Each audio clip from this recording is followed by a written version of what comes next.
আল্লাহ নবী যে বলেন ওরা মরবে কি সাথে সাথে জান্নাত। সুবহানাল্লাহ।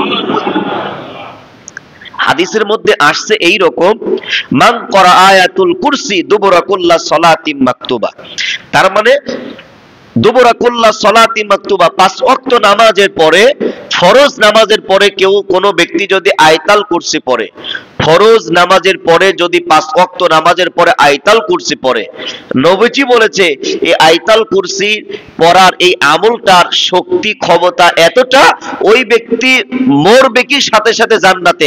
বাধা আছে শুধুমাত্র মরণ, বাধা আছে কি বলেন তো? নবীজি গ্যারান্টি দিয়েছে ওই ব্যক্তি জান্নাতি। ওই ব্যক্তি কি বলেন তো দেখি? সুবহানাল্লাহ বললেন না? ওই ব্যক্তি কি জান্নাতি, কিন্তু সামনে একটা বাধা আছে, ওই ব্যক্তি এখনো মরে নাই। কথা বলেন, কি করে নাই? মরে নাই, কারণ মরার সাথে সাথে ওই ব্যক্তি আল্লাহর জান্নাতে। সুবহানাল্লাহ বলেন। এবার হাদিসটা যে আসলো 5 ওয়াক্ত নামাজের পরে আয়াতুল কুরসি পড়বেন, তাহলে যে ব্যক্তি নামাজ পড়ে নাই ওই ব্যক্তি কি আয়াতুল কুরসি পড়লে হবে? কারণ হাদিসে কি 5 ওয়াক্ত নামাজ পড়ে নামাজের পরে এই আয়াতুল কুরসি পড়তে হবে। আয়াতুল কুরসি পারেন তো?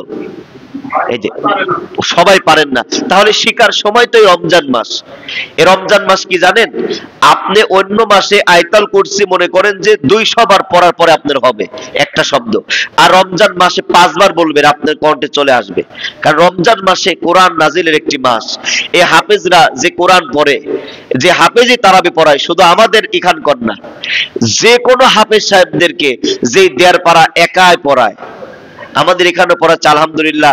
আপনার 2টা হাফেজ আছে মসজিদের, আমাদের ইমাম সাহেব আছে, আর আমাদের একটা হাফেজ আসছে সিরাজগঞ্জ থেকে, নাকি বলেন? খুব সুন্দর তারাবি হচ্ছে না? সবাই খুশি তো? আলহামদুলিল্লাহ। সালাম ফিরলেন, আসসালামু আলাইকুম ওয়া রাহমাতুল্লাহ, আসসালামু আলাইকুম ওয়া রাহমাতুল্লাহ। অনেকে আবার সালাম এইরকম করে মারে। আপনার সালামটা হবে, আপনি যখন বসে থাকেন তখন আপনার নজর কোথায় থাকে বলুন তো?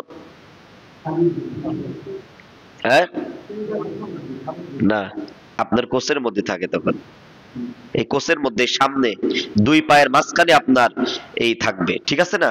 আপনি নজর থাকবে। আপনি সামনে তাকালে তো আর 2 আশপাশে কি করছে সব দেখা যায়। আপনি সামনে তাকাবেন কেন? আপনার এই 2 পায়ের মাঝখানে আপনি নজর থাকবে। ওই সময়টুকুন আপনি ওই সালাম যখন ফিরবেন, এক সাইড থেকে আমার এদিকে যে ডান, আসসালামু আলাইকুম ওয়া রাহমাতুল্লাহ, আবার এখানে চুপচাপ এই মাঝখানে আসতে হবে, আসসালামু আলাইকুম ওয়া রাহমাতুল্লাহ। ঠিক আছে না? জুমার নামাজই তো শেখার জন্য, নাকি?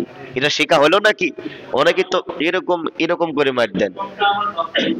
কি হ্যাঁ নাকি, কি বলেন কি বাবা? ঠিক আছে না?